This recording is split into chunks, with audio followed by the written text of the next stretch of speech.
meeting to order. Wes, call the roll, please. Case. Here. Jadish. Here. Evans. Kasserag. Here. Leidig. Mead. Here. Slivka. Here. Stevenson. Here. Stocking. Here. You have a quorum. Thank you. Next item on the agenda is the approval of the agenda. Move to approve. Second. Moved and seconded, all is in favor? Aye. Opposed? Fourth item is approval of the minutes of the October 11th, 2018 meeting. Move to approve. Second. Seconded, all those in favor? Aye. Opposed? Okay, so we have two public hearings on the agenda tonight, and I will read the procedures we will follow on both those hearings. We now enter the public hearing portion of our meeting. Oh, before I start, if anybody cares to testify, please sign in on the sign-up sheet at the beginning so that we have your name and call you in order. We now enter the public hearing portion of our meeting. It is the Plan Commission's job to conduct these public hearings in order to receive testimony for and against petitions for the general amendments to the zoning ordinance, zoning map amendments, zoning text amendments, and special use permits and amendments to special use permits. We will follow the following procedure. First, the Plan Commission Secretary or designated representative will read or describe written items, reports, and plans into the record. Second, the petitioner will present testimony in favor of the petition and will present any supporting plans or exhibits. Third, the commission members will have an opportunity to question the petitioner. Fourth, the commission will then receive testimony for and against the petition. Questions about the proposal may be directed to the petitioner or the petitioner's witnesses, and questions about the Plan Commission process itself may be directed to me. Following such testimony, the petitioner and the Plan Commission may ask for questions of those who testify. Finally, the petitioner may provide rebuttal to any testimony in opposition. When all testimony is brought into the record, the hearing will be closed and the Plan Commission will make a recommendation to City Council in a form of motion or motions. In order to give testimony, please provide your name and address on registration sheet located at front entrance. By signing a registration sheet, you agree to understand that anything you say will be considered sworn testimony and affirm to tell the truth, the whole truth, and nothing but the truth. When giving testimony, please approach the lectern, speak directly into the microphone so that you may be heard. Please begin by stating your name and giving your address. If you speak additional times, please state your name each time for the record. Please be concise when presenting your testimony, and if your point has already been made, it is not necessary to repeat it. Each of these points is recorded and will be considered as the Plan Commission develops findings of fact and recommendation or recommendations. You may provide your testimony in written form, but such testimony must be presented to the Plan Commission Secretary or designated representative prior to the close of this hearing. After the process is completed and everyone wishing to present testimony has spoken, the Commission will then decide whether it has heard adequate testimony in order to make a decision. If it has, the public hearing will be closed. After the public hearing is closed, the Plan Commission will refrain from receiving any additional testimony either for or against the petition. There is one exception to this rule.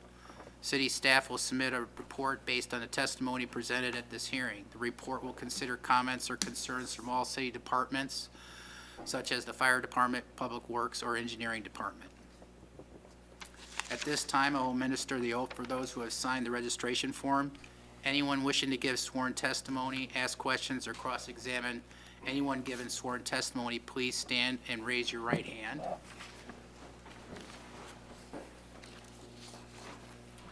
Do you swear and affirm the testimony you are about to give is the truth, the whole truth, and nothing but the truth? I do. You may be seated. Okay, thank you very much. Paul, what's on the record? All right. Contents of our Plan Commission, do we want to announce the case? Oh, the case. Oh, sorry about that. Public hearing is St. Mark's Episcopal Church Plan Unit Development. Special use for a preliminary and final plan unit development and approval to allow the connection of an existing St. Mark's Church building to the historic Larrabee House. The location is 320 Franklin and 327 South 4th Street. The applicant is St. Mark's Episcopal Church. Mr. Chairman, I need to recuse myself as an active and longstanding member of St. Mark's. Thank you. All right, now we're ready for the record. All right. Contents of the Plan Commission file is an application filed by Silvestri Custom Homes on behalf of St. Mark's Episcopal Church for a special use for preliminary and final plan development approval dated August 15, 2018. A project narrative prepared by the applicant, revision date October 23, 2018. Building elevations, floor plans, and proposed building materials prepared by Steve Barnes, architect, submitted on November 5th, 2018. A landscape plan prepared by Metz and Company, revision date October 2nd, 2018. A revised preliminary and final plat, planned unit development prepared by Donahue and Thornhill, dated October 16, 2018. Site grading by ASM Consultants, revision date October 5th, 2018. An exemption from the Kane County Road Impact Fee dated July 31st, 2018. Stormwater application prepared by Silvestri Custom Homes for the applicant dated August 17, 2018. Historic Preservation Commission minutes, April 17, 2018.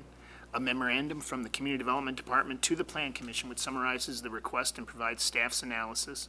A certificate of publication in the Daily Herald for the legal notice that was published on October 23rd for tonight's public hearing, and a copy of the notification letter and a sworn affidavit stating that notification letter was mailed to all property owners within 500 feet of the subject property. Okay, very good. We'll hear from the applicant at this time.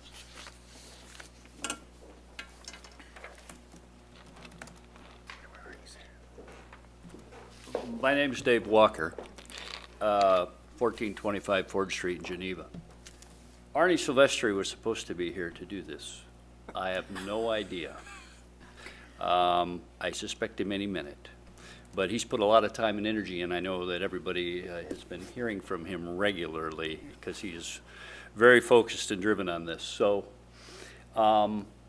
we can either wait for him, I can step out and try calling him, or I can fill you in on whatever it is you'd like to know about the project, because I am the liaison, and most of what you see here was my brainchild. And I'm the one that brought Arnie in and Steve Barnes to help us drive this project.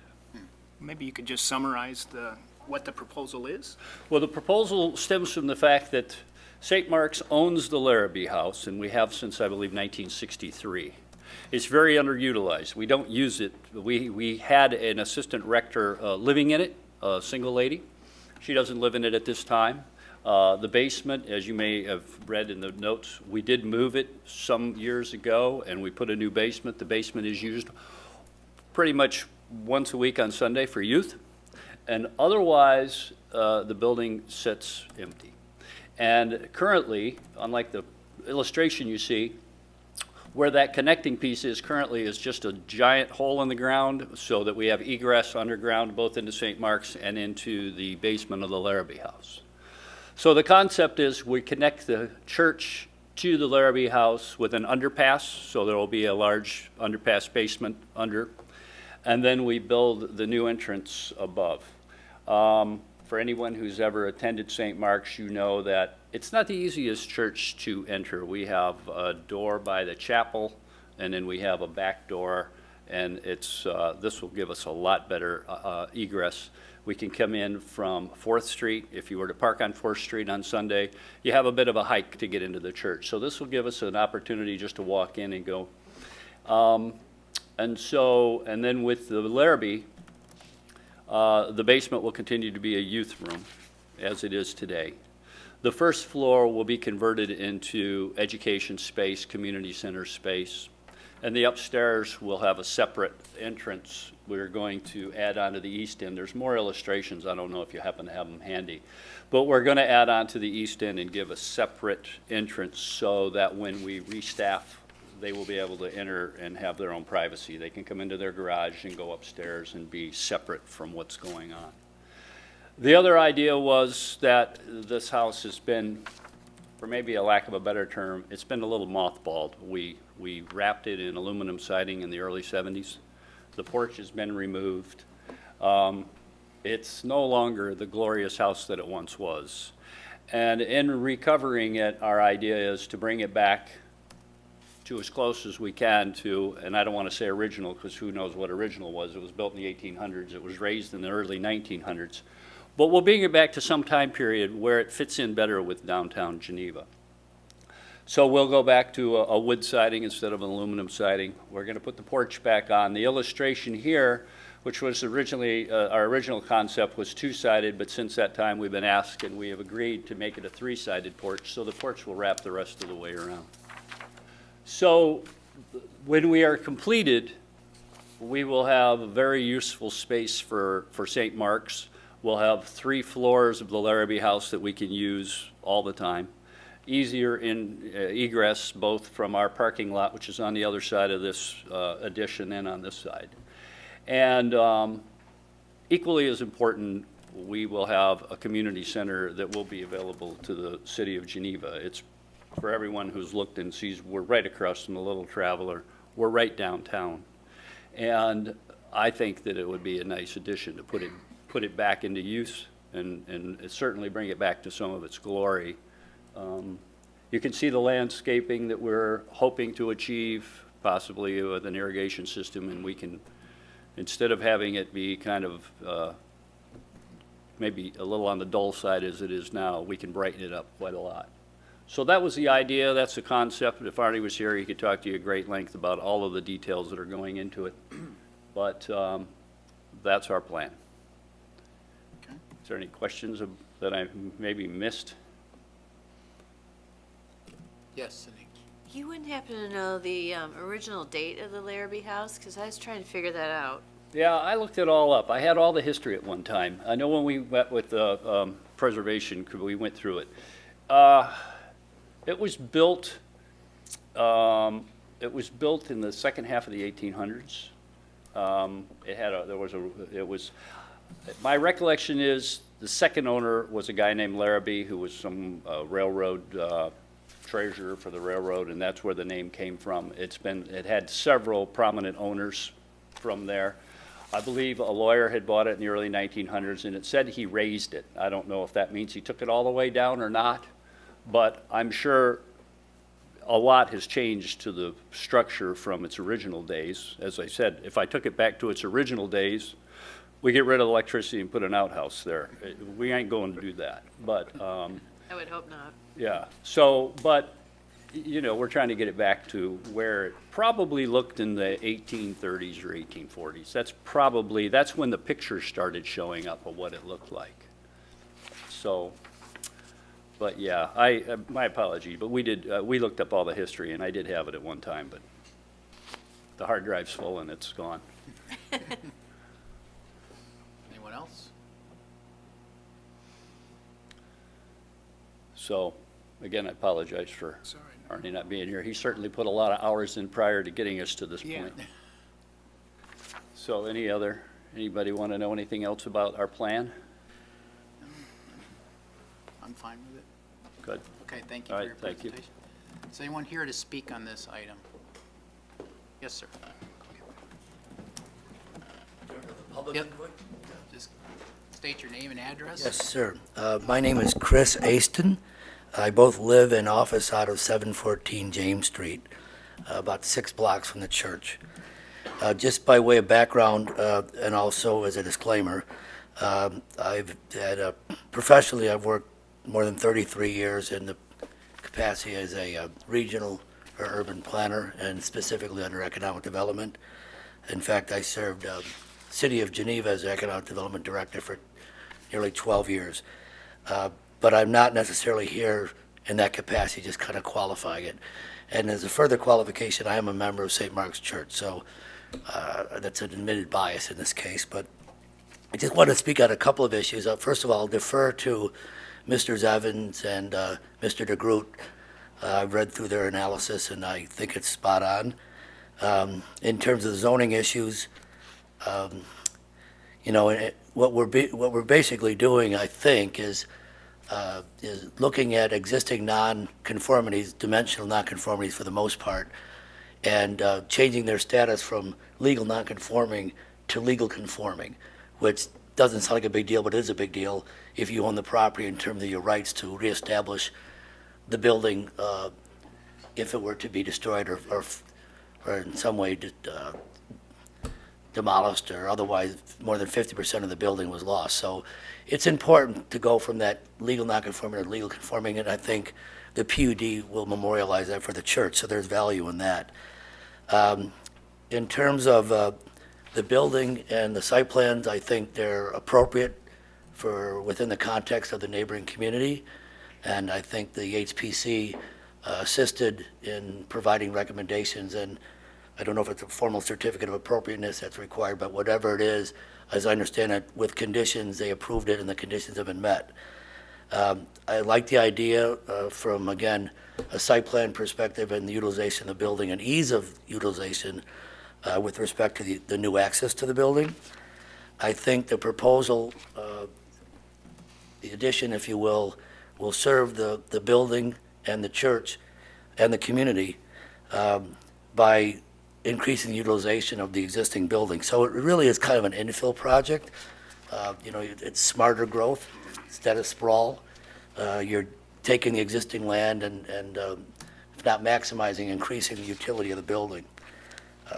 And it also increases the reasons to come downtown. And I think that is important. This town's very eclectic, and I've either, again, lived or worked in the city for nearly 35 years, excepting 6 years where I was the Director of Planning and Zoning in DeKalb County. But this project may not directly impact the economic viability of downtown, but it does increase reasons to visit downtown. The more utility of the building, the more reasons people will come downtown to use it. It'll thereby increase foot traffic. And institutional uses like post offices, these examples I'll give you from Geneva. Post office, libraries, City Hall, the County Administration Building, the courthouse. I've seen in many cases, I'm sure you're all aware of it, that a lot of communities lose these downtown uses to larger arterial roads because for access. But it's important that even though they do not generate economic viability in and of themselves, they indirectly increase reasons for people to go downtown and to visit our stores, increase the foot traffic. And so thereby, by extension, they're good for the downtown.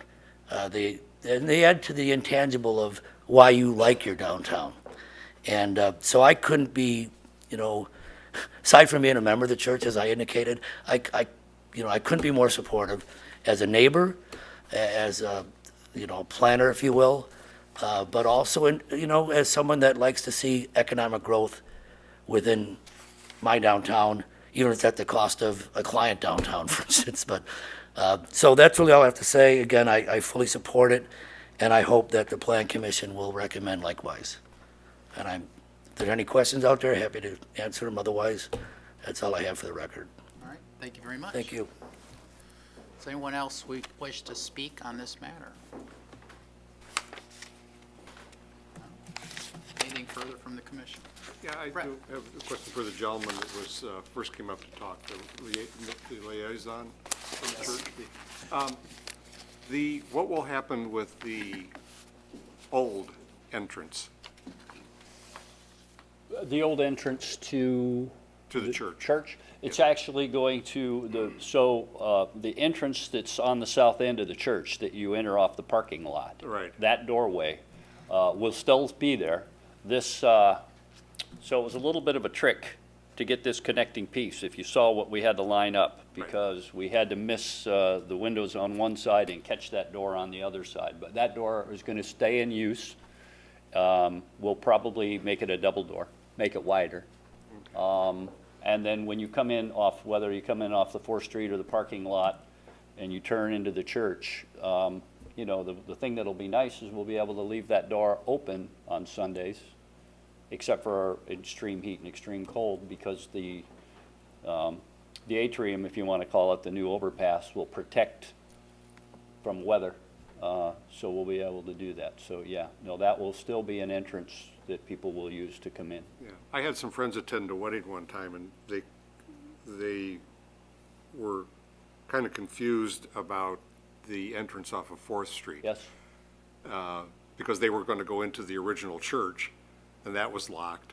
And then because there was no signage of any kind to say where the entrance was, and, We've had a couple people mention that if you don't know your way around St. Mark's, it's not as easy and as Right. inviting as it might otherwise be. And Right. we're hoping that this will help a lot. will there be on Fourth Street with this new, what I'm seeing is a plan view, not plan view, but a site view of the main entrance.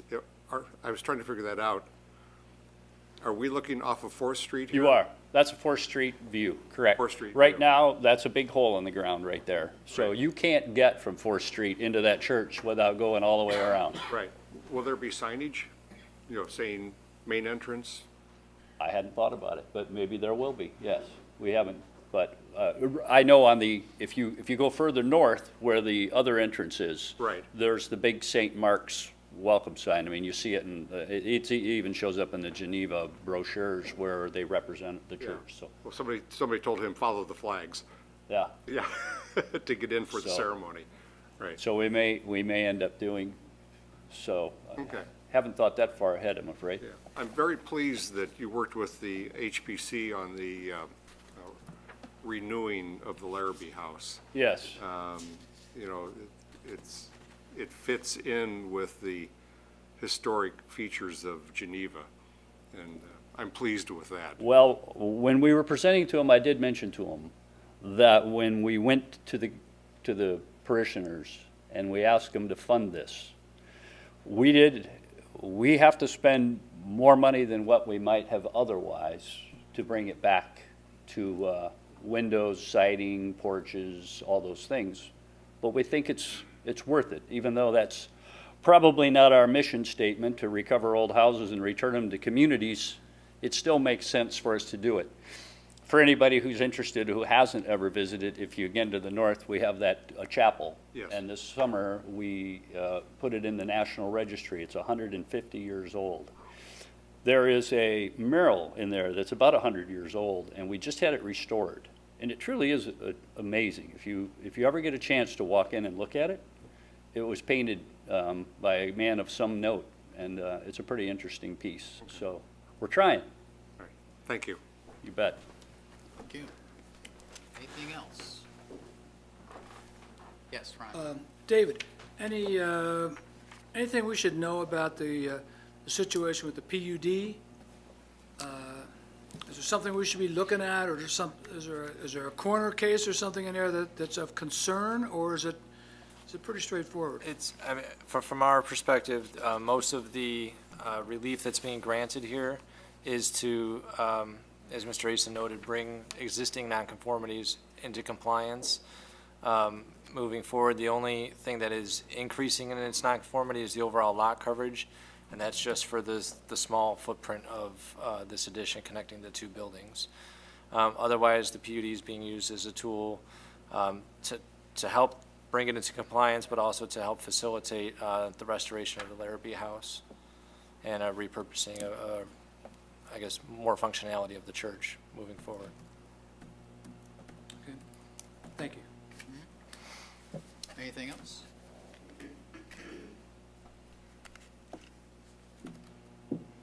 Mr. Chairman, I move to close the public hearing. Second? Moved and seconded. Celeste, call roll, please. All right. Case, Aye. Jadish, Aye. Kasserag, Aye. Leidig, Aye. Mead is recused, Slivka, Aye. Stevenson, Aye. Stacking, Aye. passes. Okay, very good. We need a motion. Okay, Mr. Chairman, I'd like to make a motion, but I need the help of David on the verbiage for this. Sure. The motion could simply be to approve the preliminary final PUD for St. Mark's Church, subject to the findings of fact and the staff report, unless there's any amendments from the commission, and granting the requested zoning relief as listed in the staff report.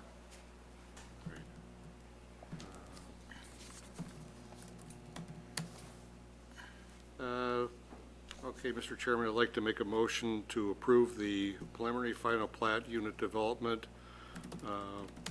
for the zoning relief for the lot coverage, building setbacks, building height, and required parking to accomplish these improvements, subject to the findings of fact. And I think also probably the 6 items requesting of zoning relief. And what was the last thing you said? I think we covered it. The zoning That's it? relief, the Yeah, findings of I fact. think that's it. That's it. Second? Ron, do you have a? Oh, I thought you had something to add. Do we need to say something about the HPC requests in there, or is that already covered? The HPC granted approval subject to conditions. Those conditions have been satisfied and are reflected in the submittal that's in the packet tonight, so there's no need to do that. Okay. Second. Yep. Moved and seconded. Case, Aye. Jadish, Aye. Kasserag, Aye. Leidig, Aye. Slivka, Aye. Stevenson, Aye. Steiking. Aye. Passes. Okay. Did a fine job, thank you. Yes. This item will go to November. It goes to the city council November 19th. Let me get, Okay, thank you. Don't be too hard on Arnie.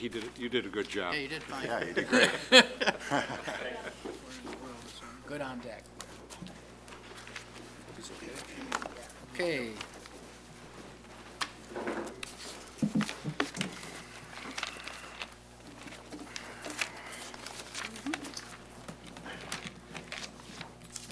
You can switch over. Yeah, if you need to get in front.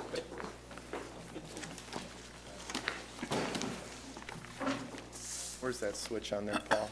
It's, just down at, over to the left, up a couple, and then click that. Scroll down, Dunkin down at the bottom. Down at the bottom. There you go.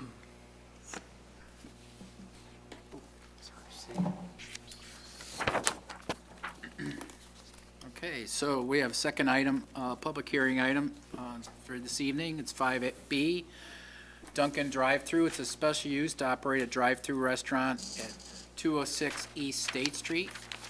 The applicant is Eric Carlson for the Hari Group and Raj Patel. Do you have anything for the record? I do. The contents of the Plan Commission file is an application filed by ECA Architects and Planners on behalf of the Hari Group, Raj Patel, for a special use for a drive-through restaurant dated June 6, 2018. A project narrative in response to the special use standards prepared by the applicant submitted November 2nd, 2018. Building elevations, floor plans, proposed building materials prepared by ECA Architects dated June 6, submitted November 5th, 2018. A landscape plan prepared by David R. McCullum Associates dated November 2nd, 2018. Preliminary engineering prepared by Craig Canuck and Associates, Civil Engineer, revision date November 2nd, 2018. A King County Road Impact Fee application submitted by the applicant June 8th, 2018. A land use opinion submitted by the applicant dated June 7th, 2018. Stormwater management permit application prepared by Craig Canuck and Associates, Civil Engineers, revision date June 7th, 2018. Photometric plan and light details prepared by On-Site Lighting and Surveying, LLC, dated November 2nd, 2018. Traffic impact study prepared by Gewalt Hamilton and Associates Incorporated, revision date November 2nd, 2018. A traffic impact study review prepared by J.J. Bennis and Associates, dated October 23rd, 2018. A memorandum from the Community Development Department to the Plan Commission which summarizes the request and provides staff's analysis. A certificate of publication from the Daily Herald for the legal notice that was published on October 23rd for tonight's public hearing, and a copy of the notification letter and sworn affidavit stating that the notification letter was mailed to property owners within 500 feet of the subject property. All right, very good. Mr. Carlson? Good evening, Commissioners. My name is Steve Kudwa, 24 North Bennett, Yeah. Geneva, Illinois. I am here on behalf of Mr. Carlson and the Hari Group. My goal tonight is to give you all an overview. The packet that Mr. Evans had put together is in great detail, so I don't necessarily want to regurgitate all of that, but I want to give you enough information to just give you a quick overview, because Paul really did a nice job on this. And then with me tonight, I've got Justin Opitz from Gewalt Hamilton to speak on traffic, and Jessica Portzer from Dunkin Brands. And she will explain to you one of the amenities that this site will have that will be unique to the area. So without further ado, we'll get into the site plan. The plan itself, obviously, this is the old Citgo gas station, and that's located at the southeast corner of Roosevelt Road, Illinois 38, and Crissy Avenue. From a site planning perspective, obviously, we're keeping the same building, but going through a major redevelopment of that building. The site as it is has 3 full access points. The goal for this development is to maintain those access points. And again, Justin will get into some detail on that later. We have what we think is a solid circulation path around the site. There are 2 drive-through lanes. One is for a drive-through to the menu board, and then the other is for the mobile on-the-go app that Jessica will give a little more detail about later. And then obviously we've got the requisite parking. The plan itself, the conversion from the gas station to a restaurant, is within the allowable zoning district. We've met all of the setback requirements for that. Obviously tonight we are here for a special use for the drive-through. As such, we composed the narrative, which we had given to Mr. Evans, highlighting the 9 standards. The ones that I'm going to touch on real briefly, just on the building itself and the aesthetics to the site. Obviously, the Citgo, very old building, outdated architecture. And so this building actually is bringing in the new Dunkin prototype, to which I think you've all seen the elevations for it. Very much modernizing this building. It's painting all of the brick, redoing the entire roofing system, new windows throughout almost the entirety with the exception of, I think, 2. So we think that what we're doing with the elevation is really going to accentuate the area and be a positive for this development. In addition to that, from a landscaping perspective, added a lot of landscaping along the perimeters. This site does require administrative relief on one item of landscaping. In particular, parkway trees along Crissy Avenue.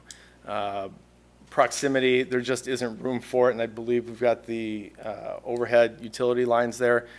So as part of the administrative relief, we are contributing a fee in lieu of for the trees that we would normally plant there if we were able to. Being able to plant trees there just wouldn't work. There's no growth for them to go vertical on it. We will also be upgrading, I think, painting or staining that existing fence that's on the south side of the property. What else? The inside of the store is a complete new remodel. Just to touch on a couple things with the site that I know usually come up with these projects. Deliveries themselves are twice a week, and they are in off-peak hours for the Dunkin' itself. Trash is generally picked up once a week. Hours of operation are anticipated to be 5 a.m. to 10 p.m., which I believe is within, I think it was 4 to 11 is the ordinance requirement. So within that boundary as well.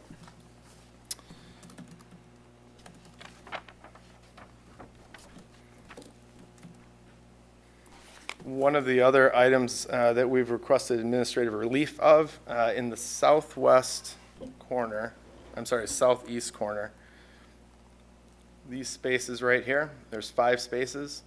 We're requiring or requesting administrative relief to go from 9 feet wide to 8 feet wide. The reason for that was in order to get the 26 stalls on this site, we needed to have that additional foot gain in order to make it work. So that's one of the items that we requested. And then there was, I believe we had one other, the interior landscaping. So the site itself, I'm sure you've all been by this numerous times, there's no landscaping on the inside of this site.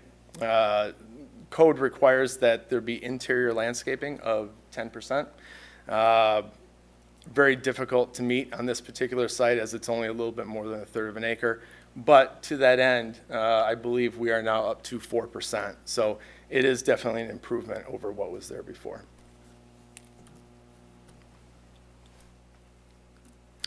I think those are the highlights I wanted to touch on. I do want to bring up our other two representatives tonight. I think we'll start with Jessica Porter from Dunkin. She is going to discuss the new on-the-go mobile system that they've got, which necessitates that second drive-through lane.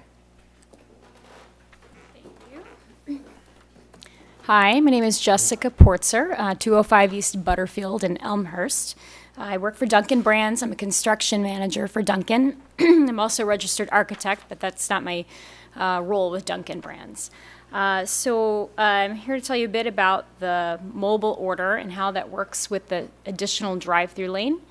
There is a mobile order app that's currently in existence. You can order your food for a Dunkin restaurant today.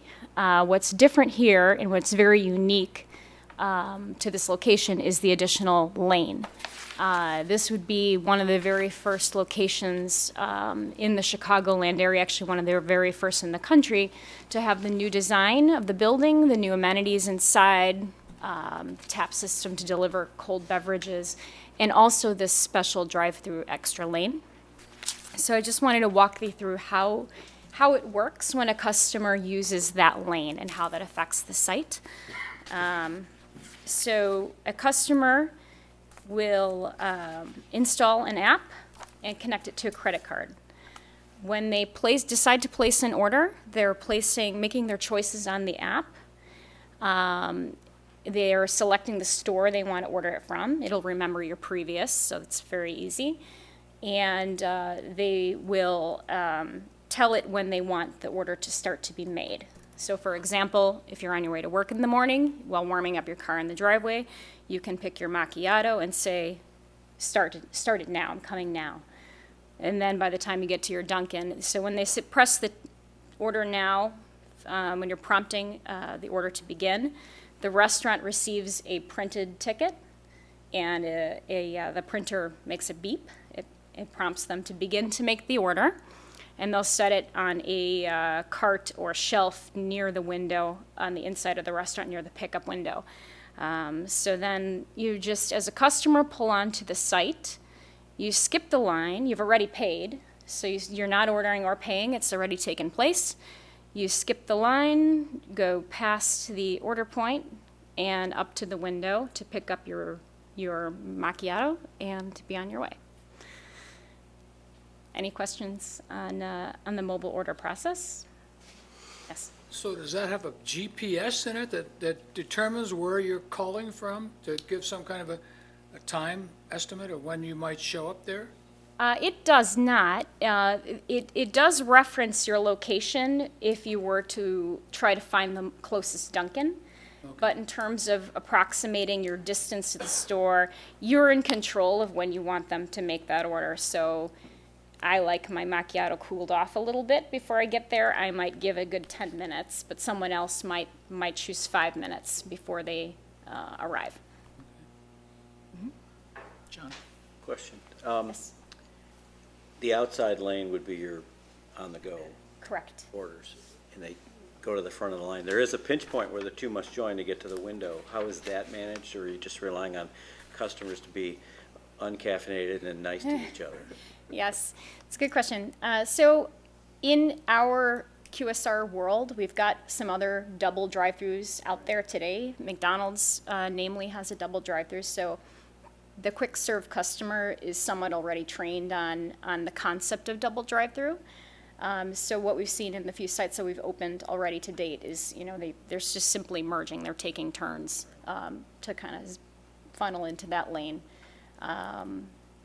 That's basically it. We have loop detectors in the pavement and the concrete, which can help these employees inside understand which car is moving ahead, so they can help with order accuracy. So there won't be a right-of-way, there'll just be a, Way. Courtesy. Yep, courtesy, similar to a McDonald's drive-through, double drive-through Sure. function. So in theory, you're assuming this will work. We have some stores open already, operating with this, some in the Boston area and others throughout the country, operating with this scenario today. What happens if there's a problem with that mobile order and that person's now merged and all these other people are there? And the guy's like, I ordered it iced, not hot. Does that stop in place? Do you tell him to go get back in line? So if he's gotten to the window and there's a problem with the order? Often, if there is such a case, so either if they can correct it right away, they do. This particular site plan does show spaces for a car to pull off to the side if they need to pull someone out of the way. So that's another way that commonly the stores mediate that.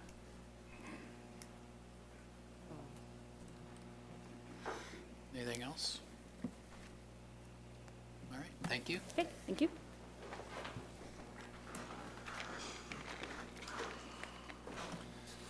So of course, we definitely want to address traffic.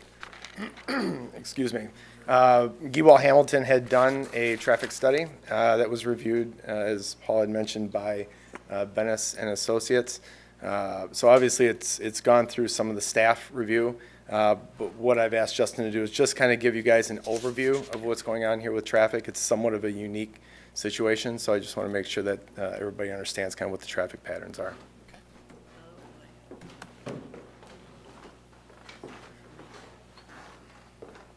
Hello, everyone. My name is Justin Opitz. I'm with Gewalt Hamilton Associates out of Vernon Hills, Illinois. We're the transportation engineer for the project. And as Steve said, I'm kind of just going to run through a little bit of the background and kind of what we did and how we got to the conclusions we got to. So essentially, we conduct traffic counts using these cameras that we place in intersections. Generally, we're counting from 6 to 9 in the morning and from 3 to 6 in the afternoon, because these are the peak hours for traffic. This is when the most cars are on the road, and this is when sites are going to have the most impact on the surrounding roadway. For this specific site, we counted on September 11th, which I believe was a Tuesday. We like to count between Tuesdays and Thursdays because these are typical days. Fridays and Mondays and weekends are generally reserved for kind of special sites such as like churches and stuff like on Sunday. So the peak hours for this site actually ended up being 7 to 8 in the morning and then 4:45 to 5:45 in the afternoon. So what we do is we reduce our counts to those times and we're able to form an existing network of traffic.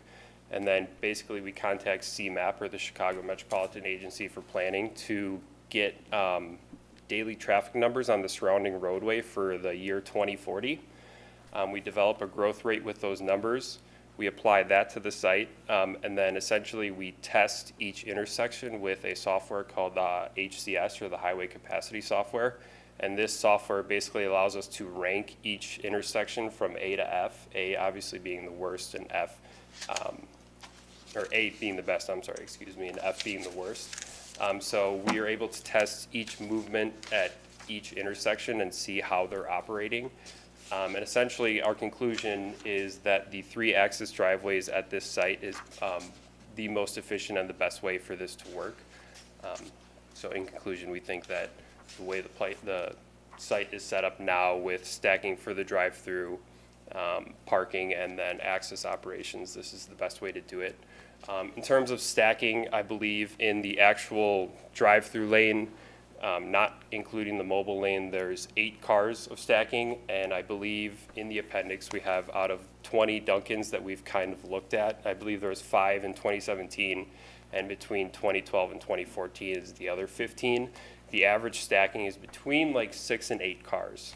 So we do have enough stacking, and we believe with what Jessica was saying about the mobile ordering, if it's as awesome as it sounds, that's actually going to reduce the stacking in the regular drive-through lane as well. So if anybody has any questions, traffic? Oh, yeah. Yeah. Oh, yeah. All right, go ahead, Sid. Sure. All right. The little road over there, Chrissy, Chrissy, to the west, yes. okay? Now, if you are coming from Chrissy, if you're coming from, Coming north. The Sorry, south. I didn't mean to interrupt. Yeah. and you're driving north on Chrissy, you do know that that's like only one lane. Yeah.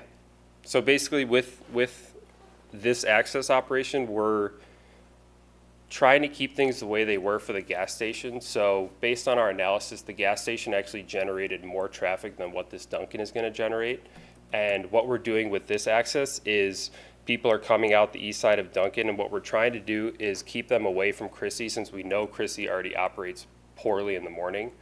And essentially, if anybody's trying to make a left northbound heading westbound then onto State Street from Chrissy, it will back up Chrissy pretty long or pretty far back, and essentially cars are going to get near those houses, and we want to avoid that. So basically, with these two accesses on State Street, we'll be sending people out onto State Street instead of toward Chrissy, which we want to try and avoid. Because I've been on Chrissy where you have to like kind of wait till the other car goes, and then you can go, and. And if you're trying to like make a right and they're going Yeah, left, is that what you're talking about? And don't even try to Right. make a left. And so If you make a left, you can forget it. Right. Kiss it goodbye. Yeah, I think this site is really kind of an ideal site for something like a Dunkin' Donuts, because through our research, we found that at least like 65% of Dunkin' Donuts traffic is people who are already on the roadway, so not technically new trips, they're considered pass-by trips. And the split between traffic on State Street, actually in the morning, which Dunkin' is going to be doing most of its business, 65% of the traffic is already heading eastbound on State Street. So the majority of the amount of cars that are going to come into Dunkin' are going to be people turning right into that northeast access, grabbing their coffee, and then heading back east on State Street if they're going to work somewhere or coming from downtown heading east. So that's the majority of the traffic that we project. All right, now let's pretend I'm on 38 and I'm traveling west on 38. Yep. Now I'm traveling west past where Dunkin' Donuts is. Right. And there's people waiting to turn into Dunkin' Donuts. Mhm. Now they're stacked up. Right. Because they're waiting. Mhm. So I'm right. The gas station, it would have been a little bit worse than what Dunkin' is actually going to have. actually, no, it wasn't that bad. Right, I so that mean, means it that was this one there, will be less but- bad than what it was. And also I know that, correct me if I'm wrong, but the city is currently in talks with IDOT to actually widen State Street to a 5-lane section. So essentially it would be 2 lanes eastbound, 2 lanes westbound, and you'd have a center turn lane. So in the near But future, that's when not- That's not current, so. it's not. It is in the next 2 years, that project will be, We'll actually see it? right. Really? So that'll that'd alleviate be cool. a lot of what you're talking about. Well, that'll help. And also if that, when that goes through, people making a left out of Chrissy, the northeast and the northwest access, they're all gonna be able to make what's called a 2-stage left turn. So essentially, they'll be able to pull out, sit in the median, and then be able to merge into westbound traffic. And, Oh, that would definitely help. yeah, And then there's yet another problem, which is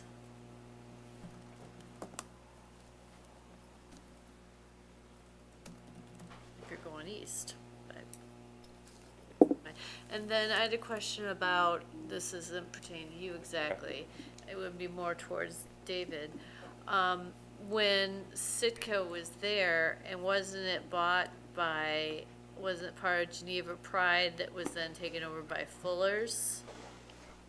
Yeah, I believe that was the same. Because that situation at that location was a real issue as far as the traffic patterns? Sorry, I'm not following the question. No, it was, they wanted to move because that spot was so difficult with the traffic. I don't know that. 'Cause My that was- understanding was that Fuller's had the other gas station and they had this gas station, so that they wouldn't both compete against themselves. That was some of the understanding I had. 'cause my understanding was the situation was just really difficult. Well, when Cindy, I'm trying to remember, going back to when Marathon went out, I don't think that when Pride was there, that it was a full-service gas station. It was more like a convenient mart. If I remember correctly, there were no fuel pumps at the Pride Old Marathon station. I don't remember any fuel pumps there. Correct me if I'm wrong. I don't remember either. I just remember Sitco, that's Yeah, all I yeah. remember. But, Gas. in light of what Cindy's talking about, my big concern is Chrissy Avenue. Being so narrow with parking on one side, that, I've driven that many times, and you have on your engineering plan, it says that there's a sign on Chrissy facing, if you're coming from the south going north, it says, do not block entrance sign. And that may be hard to do, because if you're coming up to State Street off of Chrissy going north, you still have to come up to the stop sign and stop to clear your traffic coming from the west. I don't know if anything, if not feasible, to move that entrance further to the south. I don't know if that's possible. I believe that'd be it. There's a pretty substantial grade change. Yeah. No, there is. Right. That would Okay. make that, It's hard to see off of the plan here. right, yeah. Yeah. But as you go south on Christie, there's a pretty substantial grade change from the lot Yeah, Right. with the retaining wall. yeah, and the two entrances on State Street, is it feasible to make it right turn only? Yeah. So if we make it right turn only, my fear is that anybody who wants to go left will then turn right and fizzle into side streets and drive past people's houses. Right. So we'd rather keep them on the site and have them wait a little bit longer to make that left than to turn right and kind of drive past people's houses, get around kids, stuff like that. Or maybe more of the access point closest to Chrissy Avenue, if that could be right turn only, Right out. right out. I think we really want to maintain full flexibility here, because if you start restricting people, you're going to push them more towards one drive than the other.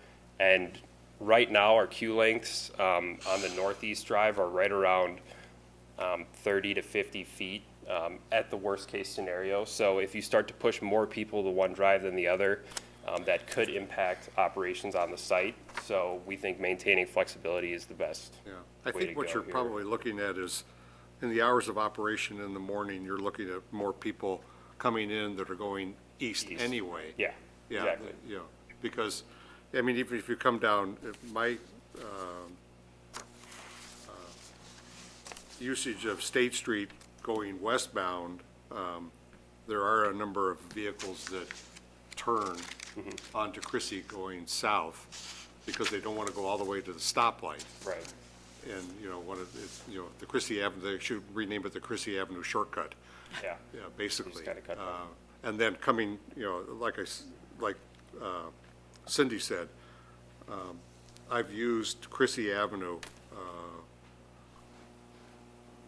coming from the stop sign further south, and to come down Chrissy to avoid having to go all the way down on 25 to Bennett, and then turning right at the stoplight, to be able to go eastbound. Right. It's, sometimes I wish the city would even think about making no parking on Chrissy, because of having to wait for people coming from the north going south on Chrissy. It'd be nice if they could make it like 4 lanes or 3 lanes, but it's, you've got houses, you've got residents, you've got businesses, so it's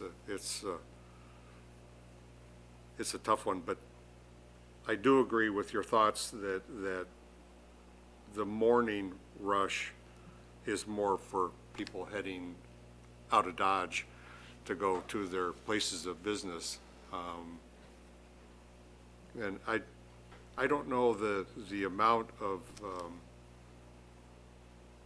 of revenue that's generated in the evening, you know, because people think of Dunkin', you know, they think of it more of a morning thing, Right. you know, cup of coffee, you know. And I know, so the Institute of Transportation Engineers, ITE, they survey hundreds of coffee shops with drive-throughs across the United States, and then they kind of amalgamate those into a huge manual, you know, it's really big. And they spit out a formula that we're able to use to kind of generate these numbers. So essentially, already within that formula is the split between morning and evening, and generally with a coffee shop with a drive-through, you're gonna get much more of the traffic in the morning than if in the Right, afternoon. right, yeah. Well, you know, they could do surveys of Dunkin' Donuts all over the country, but we're talking about our town. Right, I know. And our residents. Yes. Yeah, and the impact of traffic. Yeah. That's what we have to be very aware of, you know, and, okay, that's, you know, thank you. Yes, Mike. I just had another question about the Chrissy entrance. The traffic entering there, is the expectation that it comes in and then circles around inside the site? In terms of like, so if they're turning eastbound or coming from state into the site, no, they can go straight into the drive-through if they want, off Chrissy Avenue, or they can circle around, whichever. Really, I mean, it looks, and just looking at the site plan, it looks like it's a, you know, that could be a difficult turn to get into the front of the correct stacking lane. I think that's addressed as well, if you don't mind me adding a little bit, because I agree. In the review of the traffic study, that's recommended, to not allow them to go directly into the drive-through, if I read that correctly. And if there's a backup, people are gonna go swing around, do a 360, come back around to get into the drive-through, or that if there is a large stack of cars, people are just, it was also mentioned in the traffic report that they're gonna go, their app is gonna find a different location, or they're going to go to a different location, because when you go down 38, the next Dunkin' is all the way at Joliet Road in 38. Right. That's where the next one is. Yeah, and then beyond that, I'm not sure where the next one is. It's quite a ways down Yeah. on 38. I think or Lombard. Yeah, you're Yeah, probably it's in town. Lombard, yeah. It's in, Yeah. well, there's one. Yeah. at So if you have a Joliet. long commute, you know, the only thing is I'm not sure, you know, we're talking about the app, that if it takes you, if there's an accident at 25 and 38, you know, the people are gonna be backed up, and here sits their order. You know, I don't know if the order can be canceled. I'm not sure if they can. That's, I mean, I'm just, I don't know. I'm just looking, you know, think. Yeah. No, it's just a general question. You don't have to respond to it, so. It just looks like it would be a difficult maneuver to get into the drive-through lanes from Chrissy. And I mean, that's something we can look at, and I don't think we'd have an issue with probably placing a sign that says circle around if stacking is not ideal. We have a similar situation at the Panera on Randall Road. You come into that site, it's designed to circle around, and you need to if the stacking is backed up. But if it's not, you can certainly jump in the drive-through lane without going all the way around. So if there is some modification, I think you'd want to leave that flexibility. So if there's no need, if it's not a long stack, that you can jump in the drive-through lane without going all the way around the site and creating congestion elsewhere. It just seems here that, you know, because you also have the west entrance kind of immediately across from that. So it seems like there's more opportunity for conflict of cars, you know, trying to enter the drive-through at that point. So I think an important thing to keep in mind here is a majority of the people are probably going to be coming in from the drives on State Street. Like if somebody is heading eastbound on State Street, they most likely are not going to be turning south onto Chrissy and then turning into the driveway. They're just going to use that northeast drive and just head south straight into the drive-through lane. So that's one of the ways that less conflict would be happening around that area. But I don't foresee an issue with putting up something like a sign that says, you know, don't block this area, or circle around if stacking is present. Well, couldn't there be something like a median, like there is at Panera that sort of says, I mean, yeah, if there's no cars there, I know exactly what you mean, you can kind of scoot right in, but there is a median there that clearly indicates you really should be circling around. You know, you kind of know you're doing wrong when you sneak in at Panera. No, well, I know. I don't do it. I've never done it either, but, but I think here, I think with what Mike is saying, I think that does make sense when you're coming in off Chrissy Avenue and you try to, I just don't see the angle being there either. Especially with 2 lanes and which lane are you going into? Actually, 3 lanes, right? Right. The drive-through lane, the internet order, and then just the circulation route. And also, the one, it scares me a little bit because the one at Joliet Road, that's tight in there. I've been through that Dunkin' Donuts there, and that's pretty, Okay, pretty, John. pretty tight. Are you done, Brett? I like this site, and I think the traffic flow has a lot of self-relief. If there's too many stacked, folks can go around and either park and walk in, or or go all the way around and get kind of in a queue that would be formed around the front in a super busy period of time. I spent a little bit of time not focusing on the grade difference, but thinking about, boy, would it be nice to move that Chrissy entrance farther from State to reduce the conflicts at State. But as I looked at that, if you move it south, then you're bringing somebody in and they have to go all the way around. Where it is now, it kind of, if they do a hard U-turn or do a soft left into there, they can get into stacking if it's available, or they can easily go around and I'm trusting these are wide enough. Yeah. That they can park or walk in or just circle around, and it doesn't take that much time. So I think it gives a lot of flexibility. What I wouldn't want to see happen is for this to get so busy that people stop on State in the right lane with their turn signal on, because that doesn't work for anybody. Right. There should be some willingness on your guys' part to put some signage there if that happened down the road, because you have to, and I think you have the flexibility and the size here to do that, to self-contain all your stacking, but people don't always follow your rules. And so if there was stacking on State, that creates a problem for the city, not just for coffee drinkers, so. Right, and based on kind of what we've really surveyed, we don't think that stacking would ever get to that point. Right. And I don't think so either, and I do think it's probably less than a gas station use. That all made sense to me, what I was reading.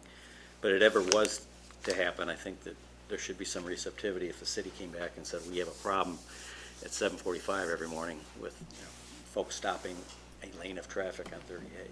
So. Any other comments? Yes. I have a question for Steve. So Steve, the Hari Group, how much experience do you have with Dunkin' Donuts? How many have you done, or how many do you own, or? Oh, wow. We've been doing Dunkin' Donuts I've been doing it personally for 5 years. ECA Architects, Eric Carlson, is a preferred Dunkin' Donut architect. We're currently working for the Hari Group. I think this is our 7th. They're working on 7 or 8 for just that group alone.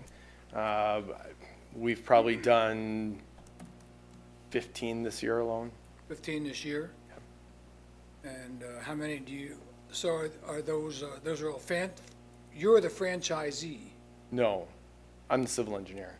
The civil engineer, okay, so the Hari Group is the franchisee? Correct, Raj Patel is the Hari Okay. Group, yep. So how many do they manage? I guess you really can't speak. I for don't them. know. Yeah, you don't Yeah. know. And is there ice cream at this? Is there 31 flavors or not? No, there's no. Okay, Coffee and donuts and sandwiches. okay. It's not all bad, but I don't know how to say this, but if I were a neighbor, I think I would like to have that fence fixed. I looked at that fence, and that is an eyesore. And I heard you say you're going to refinish it or possibly paint it. I don't know. Well, I think, about that. if I remember correctly, Paul, there's notation actually to fix broken boards and paint it, stain it, things of that nature. It's to renovate that fence to basically, if it's not new, it's painted to look like new. So if it needs to be tilted, structurally put up, I mean, we recognize the same thing, and that's Yeah, why we right. have them addressing that as part of their application. And the same thing, looking at those landscape or parking boards that go along Chrissy, where the land goes up and it kind of holds up. The retaining wall? The retaining wall, that needs to be redone as well, which I'm sure if you're doing the fence, you're gonna have to fix that. You're not gonna be happy with that.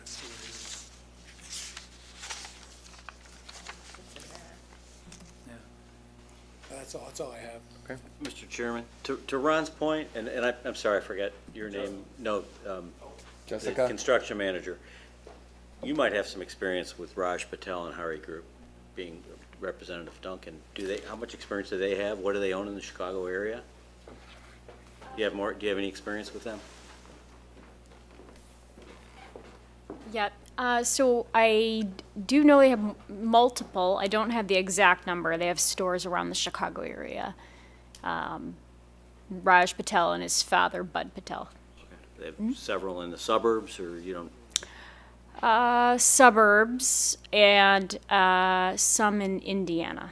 Okay, okay. So this is not their first rodeo? This isn't their first Dunkin'. Nope. All right. Yes, Cindy. How much of a TIF break do they have? Are they getting? I don't remember the exact figures. I'm thinking 70,000, right? Sounds about right. Okay. So we could maybe get a fence out of the deal? It's been reflected in the plans was to repair and stain the fence. To, replace boards, posts to be replaced as needed, fence to be stained to look like new, is noted on the plans. Any other questions, comments? Brad? Just reading the, how do you pronounce, James Bennis? Did I pronounce that correctly? Their summary, 60 just really kind of jumped out at me as maybe kind of the key to the whole flow in there, and I was just wondering if the gentleman with the traffic could address that specific scenario of closing the west access driveway on 38. I know you mentioned you prefer to keep it all open, but Talking about closing the northwest drive. yes. So I would say that is probably not ideal, because essentially what's going to happen if you close that drive is you're going to push all the traffic who normally would use that drive toward the northeast drive. And essentially the queue, like I said earlier, is probably 30 to 50 feet. In the worst case scenario, will get pushed a little bit further, and then that will probably back up essentially into the drive-through lane, which will create more congestion. And then that will cause this stacking on the west side to maybe be pushed further back, and people coming in off Chrissy will not have a good time. But I think under this scenario, the people coming in off of Chrissy would be forced to drive around. Yeah, they could do that, yeah. I mean, they specifically mentioned that. Well, yeah, so essentially, they will be forced to drive around, but this congestion is gonna be bad back here, so they won't be able to make that westbound turn through the cars already sitting there. And they'll get backed up further over there and create more issues. Backed up on Chrissy? No, Did you show with the arrow on the, in the parking lot. there's a mouse down below? There's a tray that pulls out there. There you go. Yeah, so they'll get stuck over here trying to loop through, since these guys are gonna be queued here. You see what I'm saying? Okay. Queuing to leave? What? Yeah. Queuing to leave the site? Correct. Since they're not, like, right now, if somebody pulls over here, you might get two people sitting here, one person making a left, maybe one person making a right. And what somebody can do now is they can look at this and say, oh, I don't want to wait. They're going to head here and head out this way, and either wait to go left here, make a right and head this way. If we close this, all the people who would be exiting here are now going to be exiting here. So that's going to increase these queues, which means more people are going to be waiting, which means these people that would loop around are not going to be able to get through here, unless obviously somebody is aware, and that would Okay. not be the best situation. While you're here, Yeah. left turns coming westbound into the first driveway. Into northwest or northeast? Yeah, that driveway. Yeah. Competing against cars that are backing up and turning onto Chrissy left. So you're gonna have people bouncing around, people that are already stopped to make a left onto your site, and then making, So dodging them to get into a left to go to Chrissy. So people heading westbound south into the site and people heading north and then west on the way out, you're saying there'll be conflict there? There'll be conflict for people heading westbound, have to go around them and then get back into the lane to take a Oh. left on Chrissy. Yeah, so essentially that will be addressed in a couple years when the road is widened and you have that center turn lane in there. But the fact of the matter is, no matter what you put here, people are going to be making that left in, and there's going to be that conflict for the time being.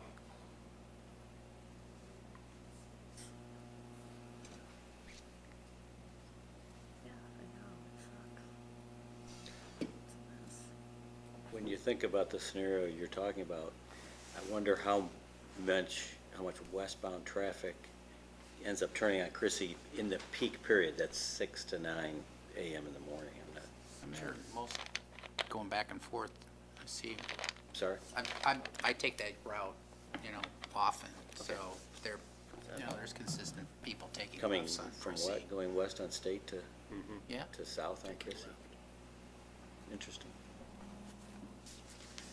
Well, does anybody recall if this was an issue when the gas station was there? I mean, we had people fill up a lot more on the way to work and on the way home than, I wouldn't think think people it'd be, just I wouldn't take- think it would be any worse. Yeah.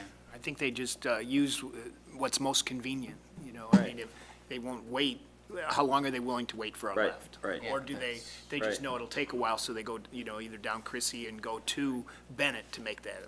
Or some people do the right and then the left again. Right. I mean, correct.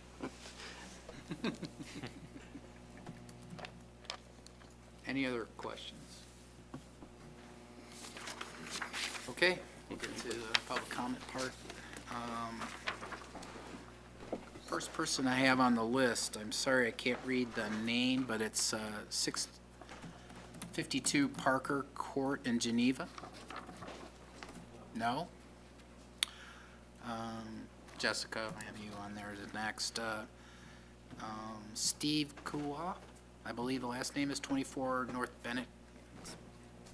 That's him. That's him. Okay, Justin Opar, It said he's the traffic. okay, traffic guy. David That Walker, was the, David is the St. same St. mark. Mark's, I'm sorry, he's on there. Okay, Nicole, 24 Chrissy Avenue, Geneva.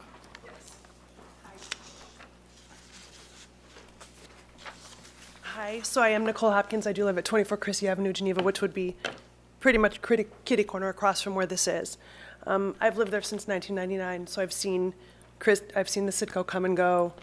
There's an awful lot of traffic, and we live with that for sure. What I didn't see addressed or hear addressed from this was the noise, and the weekends are such a much better time on Chrissy Avenue. It's not as busy, so we, especially in the spring and fall and in the early summer, can have our windows open and enjoy the quiet weekend. I don't think that'll be the case when there's people calling for their coffee and donuts on Saturday or Sunday morning. I understood what they said about the traffic. It was difficult when Citgo was there, but what they didn't see and what I did from 1999 until it was gone is that people would be heading heading east on State Street. They would turn right onto Chrissy and stop until they were able to turn left into the parking lot to get into the Citgo gas station all the time. And there was many times what almost caused a rear-end accident coming off of Roosevelt Road. So I understand that something has to be there. And it would definitely be better than what's there now, which is just a nothing mess. A very modern Dunkin' Donuts is not what I pictured in that part of Geneva. I've heard talk that this is the gateway to the east side. I don't know, they keep pushing that back. The gateway to the east side was further east, and now it's me, or whatever. I'm not thrilled about the idea of a drive-through for the noise, most especially. I wonder, how is that going to be addressed? What am I going to have to hear on the weekends? Or at 5 o'clock in the morning when I'm getting up and getting ready for work? So those are my questions. Okay, thank you. Bob Sella, 31 Chrissy.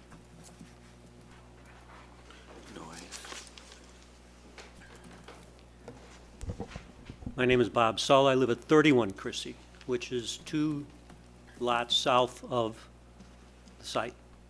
And I've lived there for 40 years, which means I lived through the entire life cycle of the gas station, even when it was a 2-pump little standard station. Problems we had with the gas station, I'm hoping are not going to be duplicated here. The gas station worked 24/7. Their lights were on 24/7. As a city, I complained, and they had them bank the lights somewhat to the south, which affected me. I have a 3-story Victorian. That fence is like it's not even there. As far as I'm concerned, I look right over it. They also had the talking gas pumps. Am I saying it right? Which I hate. As a customer, I hate it, but living next to it, I hated it. And to get them to turn it down, they had to deal with somebody in Texas, which was really interesting. I don't know how loud these will be, but that's a concern I have. The other question I've got, I see no reason for the entrance off Chrissy. To me, it makes one more choke point. The traffic patterns there, you've got people coming up the hill. They turn in, as Nikki said, they turn in going south onto Chrissy. People turn in heading east and stop to go into the gas station, and there was a bind right there. People pulling out of the gas station, making a left heading west, were blind to people coming up the hill. And I could just hear it, the screech and it was nasty. I just don't see the logic for having that entrance. If you're coming north on Chrissy and want to get into the queue, you have to do a tight 180 to get down in there. You've got people coming in east, turning in to the State Street entrance, and at the same time, you got people trying to come out from Chrissy heading east, so they're slowing down to turn in. These people are trying to turn out. I just don't get the traffic pattern. I really don't. And the last one I had, question I had was, if they're going to make it 5 lanes wide, State Street, where are they going to get the acreage? Off the north side? That'd be a question of planning. There is some property acquisition that needs to occur throughout the corridor to make that happen. I don't believe there was any necessary along this frontage, but there was a temporary construction easement that was necessary here. But I don't think there was any acquisition in this area that was necessary. Well, it's 5 lanes wide east of East Side Drive. But from East Side Drive to 25, it's only 4 lanes wide. I don't know where they're going to get the 5th lane. We have right-of-way that goes beyond the roadway width now, so that some of that will be made up with takings from the parkway that is there now. Parkway might 6 feet, maybe each side, So they might take 6 feet off of this. maybe. Okay. Those are my only questions. I mean, lighting, sound, and east side entrance off of Chrissy. Thank you. Okay, thank you. Next person is Greg White, 11-5 Christie. Hi, Greg White, 115 Chrissy Avenue, so I'm between Spring and Oak on Chrissy, just a little bit further south. So I think most of my concerns are related to traffic along Chrissy. I think congestion, nuisance noise, nuisance light have been addressed. So I'll talk to the last point I had, which was just related to traffic safety in general. I'm a bit concerned that although the additional throughput seems nominal, the speed that people drive along this stretch of Christie Avenue is significantly above the speed limit. So I'm concerned that from a hazard quotient standpoint, you may just add a small amount of cars, but you're adding a small amount of cars going considerably faster than the speed limit. And this is a heavy bus route area. The exact peak periods are the peak periods of school bus pickup. And I didn't see anything in the traffic study or elsewhere in the documents that had looked at any of the information collected by the police department. I know they were doing speed cameras where they're collecting the data May, June timeframe this year. I'd actually requested the records and did not get a call back on that. But at any rate, I think that the stretch of Christie Avenue and how it relates to traffic safety more broadly for pedestrians and severity of accidents should be looked at further. Thank you. Okay, thank you. Anyone else wishing to speak on this item? No one? Okay. Does the petitioner wish to reply to anything that's been said to this point? Yeah, I can address a couple of those comments that came up. We're checking in on the lighting right now. What we have done in the past on some sites is to, after hours, either dim the lights or shut certain lights down, put them on a circuit to be able to do that. I don't know that this owner wants to do that. One of the things we are always conscious of is after hours, we still want some light there. From a safety perspective, we want to make sure that we don't have any dark spots where people can kind of hide out once the hours are up. So, but we'll check into that. If there's a way to dim them down, I mean, we already meet the ordinance requirements for the cutoff at the property line, but if there's a way to dim those after hours, we would definitely look at that as well. From the noise perspective, the one thing I can speak to, just simply out of experience, as far as the menu order boxes go, generally speaking, the noise that's coming out of those, and this is based on numerous tests that have been done, at the peak times that we're talking about here, ordering between 6 a.m. and 8:30, 9 a.m., the ambient noise, the noise that's on Roosevelt Road, is generally significantly higher than the noise that's coming out of the menu order box. It is not an additive thing. Whichever is higher outweighs the lower of the two. So what we also have done on Dunkin's to that point is if we find that there are noise issues and the ambient noise does not cover up the box and the box is louder, the menu order is louder, we can lower the volume on that. And we have committed to that on numerous Dunkin's directly adjacent to residences. So to that end, I think the owner would probably be amenable to that. I have a question about the noise coming out of the speaker.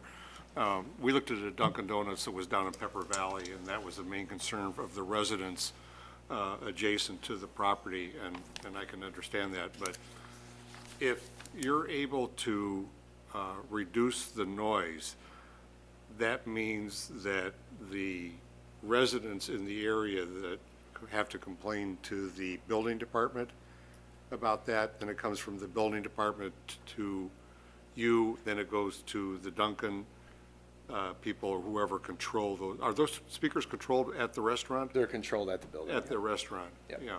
Because, you said you're getting ambient noise off of State Street, but yet the speaker is pointed south, and then, I just want to make sure that there is a quick response to complaints by the residents. So if you get there and you get somebody that's going to yell out their order real loud, I don't know, State Street is a heavily congested truck route, passenger route, and you do get a lot of ambient noise coming off of State Street. But here again, reiterating myself, the speaker faces that way, faces towards the south. So I don't know what kind of guarantees there could be made. you know, that appropriate action will be taken immediately when something like this comes up. Because the residents that were concerned about the speakers, I'm also concerned about it too. I mean, they don't have to blare. I think if you go through most drive-throughs, the noise is not that great, but yet we're armchair guessing right now. I don't know if you had any facts about the, I saw you come up to the podium. I didn't know if you had a response for something like that. I just have a little bit more information about our speaker system that I can share. I have a 3M document here for our speaker system, and it clarifies that they definitely are adjustable. And the factory setting is at a sound pressure level of 70 decibels at a distance of 4 feet, which 70 decibels per Google is said to be the sound as loud as a washing machine. So that's just to give you an idea of what the factory setting is. It can be lowered from there. And then, of course, as you know, the further you get from the sound, the decibel level begins to diminish from there. I believe it's 6 decibels. Don't quote me. I can find out. But it diminishes, as you're further from the source of the sound. So however many feet that is to the residents, it seems like a fairly substantial distance. If you imagine the sound of a washing machine at that distance, I don't think it would be too loud. And I think on top of that too, and correct me if I'm wrong, Paul, but the required distance from any speaker to a residence is 100 feet, and I think we're 146 feet. So we are, in my opinion, significantly beyond the requirement as well. Well, I understand the concerns from the residents in the area, and I just want to make sure that, it's probably beyond our scope to control anything like that, but, for the record, I just want to make sure that the people that spoke will be heard. No, it's a valid concern, and we've run across this before, so it's... Okay. Yeah. All right. If there's a need to adjust it, it has that capability. John? We've got the right three people here tonight. We got the CE and the construction manager and traffic. Mr. Silla brought up a good point. As he said, there's really no need for an access point on Chrissy. I find myself, instead of playing around moving it, thinking about what would this site look like and what would the operations look like if you just abandoned that access point. Coming from east and west on State Street, I don't really see it changing or inhibiting people being able to get into your site. If you abandoned the Christie Avenue access point, that might relieve some conflict with State Street for folks coming in here. That's a really good question and a really good thing to think about. So I think another thing to think about is the people who are going to be turning into the site on this western drive, coming east on State, heading south on Chrissy, and then into the site. There is a do not block entrance sign just south of this western intersection right here. So nobody should be sitting here blocking these people from entering. And then in terms of closing off this drive, again, I'm going to reference flexibility, because if you do close this drive, you're not allowing anyone to exit out of there, and then you're going to thus increase the queues over here and just create a little bit more congestion on the site. Also in terms of safety along Chrissy Avenue with people speeding, I believe that would be something that would be addressed by the city and the police department. Just Justin, right? Yeah. But really, the access point on Chrissy, so folks come in, they don't really need, if they're coming east on State, there's another entrance to the site 15 feet past Chrissy Avenue, right? So there's really you're not inhibiting anybody coming east. Right. You're just inhibiting the people who would be coming from the south a little bit. From the south, they would have to turn right onto Chrissy and then turn right onto State Street and turn right back in, which is actually arguably a safer and wider U-turn to get into a stacking lane, right? You are putting more pressure on State Street volumes at that point. State Street can handle it more than Chrissy can, probably. I'm going to add to that real quick, though, because I think the point came up earlier, and I think it's worth at least noting, Right. just what you're talking about. There is a decent amount of stacking. I take that road every single day to my office, and there's 3-4 cars there that are trying to turn left onto southbound Christie every morning, give or take, unless you get lucky and the gap is open where people can free flow into it. Part of that traffic is also going to be going to Dunkin. 65 to 70% is eastbound, but we do know that there is some westbound traffic that will use this. So if they are heading westbound on Roosevelt and they're going to turn to go southbound on Christie, if you get rid of that access point, they're not going to be able to continue their southbound movement onto Christie without going back out onto Roosevelt and then going back over and making that turn. That's a fair point, which then causes me to think maybe that should be an exit only. It's a thought. It's something to consider. Because I don't think it inhibits any ingress into the site having it, if you didn't have it. But The one nice thing, though, is, again, now the traffic that's skipping the Bennett light, the Bennett, and those people that are coming up and turning right, they can turn into that site without having to go out onto Roosevelt and then back in. And I'm not that concerned about that, because I don't think that's a big conflict. Turning right and then turning right. You're going to turn right when you have enough time, and you're going to immediately turn right back in unless... Yeah, the only conflict I would have is it is a fairly high-speed zone, so once you get out onto the road, to slow back down to get back into that access... It's 30 mile an hour in that.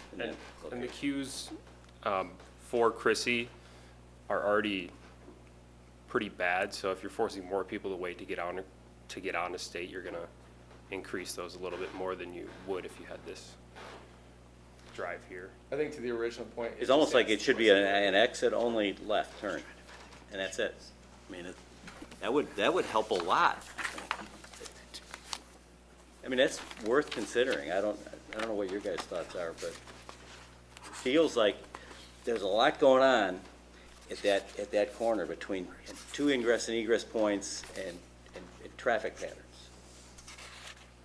And my question is, what do you do when you're coming north on Chrissy and you can't block the Dunkin' Donuts spot and you're trying to make a right turn on 38? David already addressed that. Didn't you say that there was enough space between the stop sign For one northbound car. on Chrissy to be able to turn right onto State? I thought you addressed Yeah, that. there's. By ahead of the scale, drive, it yeah, looks like there is. There's room for a Maybe. car to stack there, yeah.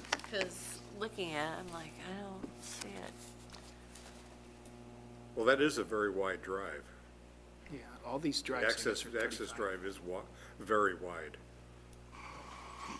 Yeah, it's 35 35, I think, most of them. feet. It's wider than the one on State, frankly. If my eyes are not deceiving me. That's 35 and 35. 33. Yeah, I think they're all 33 to 35.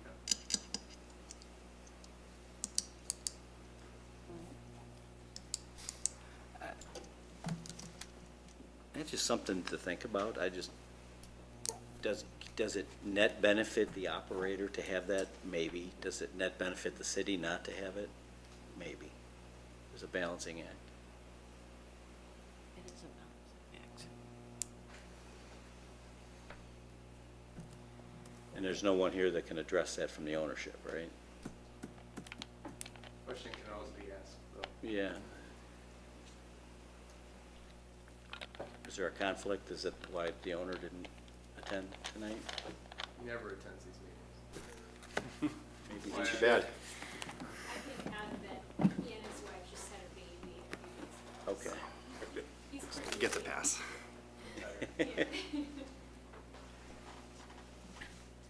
Okay, any other questions? No, Well- I'm sorry. But I mean, just something to think about. Should we, am I the only one energized about this? Do we want them to go back and have a conversation with staff about it, or am I, if I'm the only one energized, then No, I'm no, willing to go with the group. so. You're not the only one energized, but you do bring up a good point about that corner.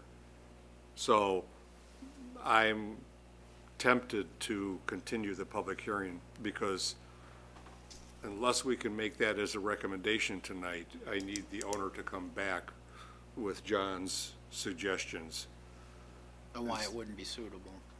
What's that? Why it wouldn't be suitable for him to have a closure or a Right. partial entrance? Yes, yeah, so I'm leaning towards, I don't know how the other commissioners feel. I mean, I don't know that I like it, and I'm in favor of this proposed use for this property. That is one point I think needs some further discussion. I don't know if it needs to continue the hearing and come back, or if we can structure it in such a way that you guys can work through this. Well, I think. You'd like we to should- see what the resolution. I'd like to see if there is a resolution to Right. this. I think, I mean, the commission can always make the recommendation that, that closing that access point is explored in detail with staff. That recommendation will be forwarded to the city council. True. And the applicant should have a response to the council on why it does work or it does not work. Yeah, that's a good point. So we would need to decide amongst us whether to add that as one of the conditions on page 8, Right. right? I would say yes. And I don't know what the right solution is, if it's to abandon it, or to make it a left out or only, or an exit only? What would you say the goal is? The goal is to reduce or to what? I mean, are you trying to limit cars exiting, or are you trying to? I'm trying to, there's 2 exits right at the corner. I don't know that they're necessary, and I got thinking after Mr. Silla spoke, what does the site and the operations look like if that's gone? And to me, it looks like so many other commercial sites along Route 38 between here and Elmhurst. People can turn right and go in and do their business, come out and turn back on. This has an extra access point than most commercial sites because it's on a corner. But should it be totally abandoned? I don't know. But it's worth thinking about, should it be abandoned, or should it be limited to exit only, or left out only, or something? Just, it's worth thinking through. Is there a concern for emergency vehicles getting in? I believe the emergency access route was coming off of State and exiting onto State, so they weren't utilizing Chrissy for that. That was actually one of the reasons of keeping both of those, is so they can circulate like that too on the site. Yeah, so if you end up closing the drive on Chrissy, anyone who's coming from the south generally will probably be okay if they're gonna be turning right onto State and then turning right in, but it's gonna be them coming back out and trying to head south on Chrissy again. They're gonna have to make a left out of the site. Otherwise, they're gonna be making a right and then going through neighborhoods. So if they're making a left out of the site, they are going to cause congestion on the site. Because making a left out of the site. That's a good point. Through State Street. To go south on Chrissy is what you're is talking about, not right? ideal. Most of the traffic for this is gonna be, again, 65 to 75% done in the morning, Right, and it's gonna right. be people Right. already traveling the road, making a right in and making a right out via the northeast and northwest drives. In a vacuum, I would say have it an exit left only, because then folks can continue on back south on Chrissy, because I don't spend much time over there, but I understand from others that there's a lot of folks that go south on Chrissy, right, to tie in to Bennett and 25. So if you're coming in, you make it, and you're going south, you don't have to exit, because that creates more problems, regardless of the road configuration on 38, whether it's today's configuration or the one in 2 years. To go out left and then immediately turn left is more problematic than not being able to Yeah, the exit. fewer I would lefts agree out with of that. the site, the better. Yep, so in a vacuum, I would say take that access point and make it an exit left only. Because then you're not affecting folks that are trying to turn left from Chrissy to Cindy's point. That's just a mess, because it's hard to stack folks there. I don't know, what are your thoughts? Sounds like you're gonna be sent back to at least discuss this with ownership. Yeah, I think, so you wanna restrict it to left only on the west drive, correct? On the west drive, just left exit only, no Right. entrance. No need to enter there. I think if you, yeah. You're saying Chrissy though. I think Chrissy. Yes. Yeah, I think as an overview, and I don't completely disagree with you. Right. I think ultimately, the benefit of that, unless Talk into ownership the has an microphone. issue. I'm sorry. The benefit of that, unless ownership has an issue, too, is, and I think that's to your point, an exit out could be the south end of that 33-foot drive, which would actually create a little bit more stacking between that exit out onto Chrissy and 38. So the benefit of that would be creating actually probably a 2-car stacking before the entrance instead of one. Can you point? Yeah, I will. And you're So- talking, yeah. Yeah, Take- so be a car- ultimately- Be a car with your arrow. Yeah, so ultimately, if we block this part of it off and the exit out comes in through here, Right? we actually create a bigger stacking. Well, that's true. All right, take it on. So you're bigger stacking for left or right. Correct. onto- You actually create a 2+ car stacking there, and then you still get the exit out, which I think that's important. We'd have to I look agree. at it. I agree. And I'm open-minded, because I didn't start thinking of this till Mr. Sella. So we could definitely, we would definitely consider that option. I don't disagree with you, and I think to the point earlier, and Justin mentioned it, the amount of vehicles that are actually gonna come eastbound off onto Chrissy and turn into here is probably a negible amount I agree. anyways. I agree. So yeah, I think we'd be amenable to taking that back to ownership and having that discussion. Everybody agree? Yeah. I can craft some, some language. Yes, Brett. While he's doing that, I guess one thing I just wanted to bring up is this sort of redevelopment of this and the gateway to the east side and things like that, and the landscaping and how we're being asked to grant a variance on that. And it seems to me like if we didn't have 2 lanes in the drive-through, could we not add more landscaping in there?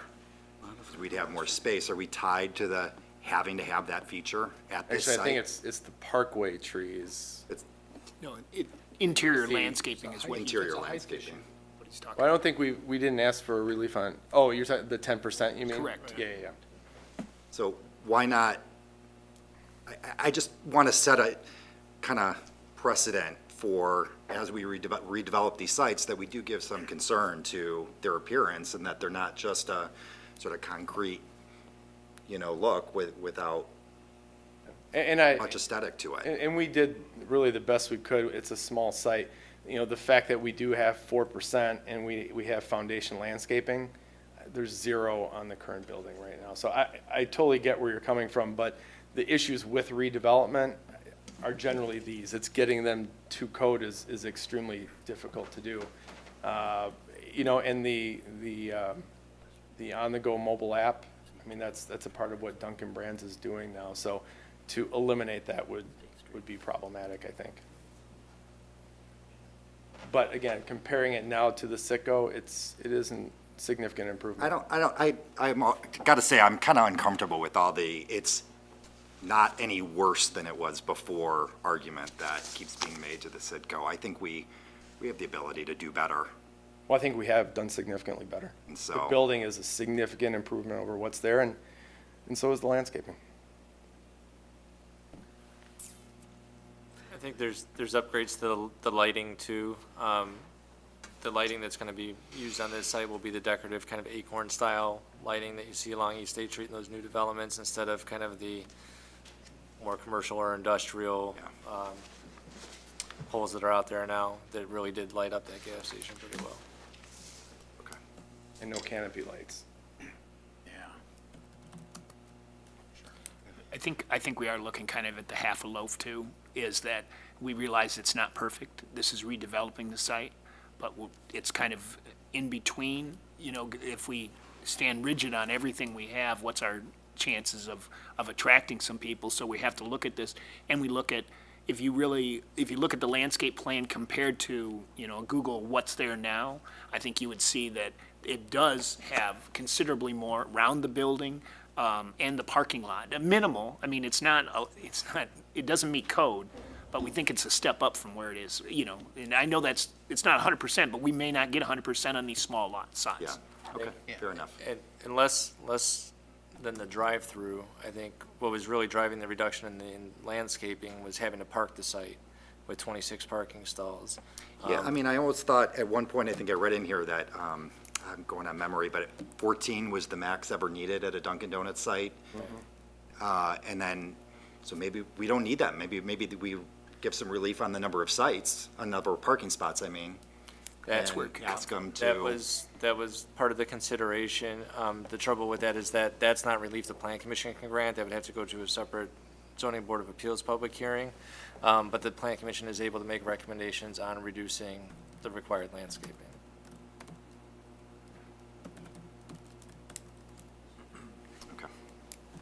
Just for your reference, I popped up the landscape plan.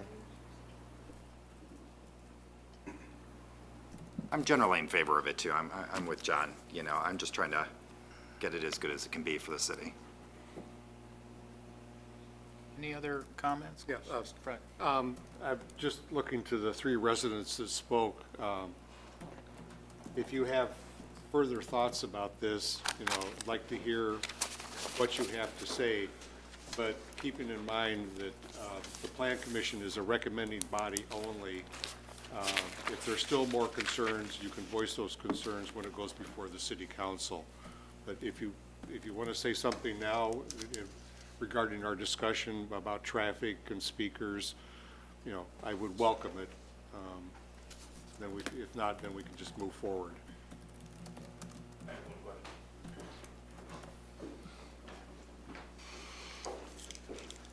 So again, Greg White. So this is related to the entrance on Chrissy. So maybe this question can be answered by someone in this room, but it seemed like there was a lot of debate about the convenience of the Chrissy Avenue from a business perspective, and being that it's a residential street, is that really a relevant discussion point that the business interest should be brought into bear? I mean, it's for residential use, right? So if it could safely be accessed off of State and we eliminate that entrance and that's in favor of the residents, is that not the use of that street? Is your recommendation to close? You would like this restricted?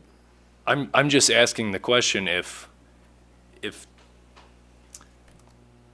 the use of the street is for residential purposes, then should the business interest be considered in whether or not that entrance stays open, or is it really more an issue of it reducing conflict and inconvenience for the residents?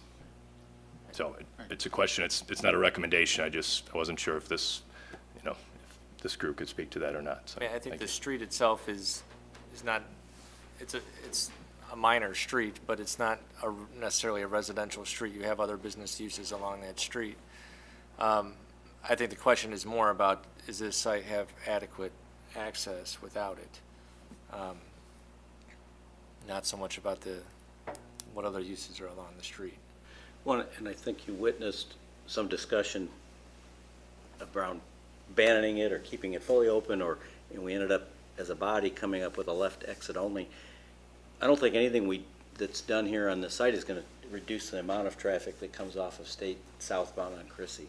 But if we can maybe provide some more stacking for those folks going north and prevent folks from coming out on the State and doing a hard immediate turn, which could be, it's a balance, because this is a transitional site. It goes from commercial to residential, so I think it does have to balance that stuff out, but I think what we've come up with hopefully minimizes the negative impact on some of the neighbors on Chrissy, I hope. Okay. Any other comments, concerns?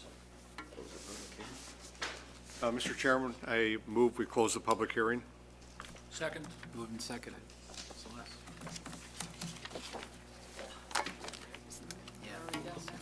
All righty. Case. Aye. Jadish. Aye. Kasserag. Aye. Leidig. Aye. Mead. Aye. Slivka. Aye. Stevenson. Aye. Steiking. Aye. Passes. Mr. Chairman, I'd like to make a recommendation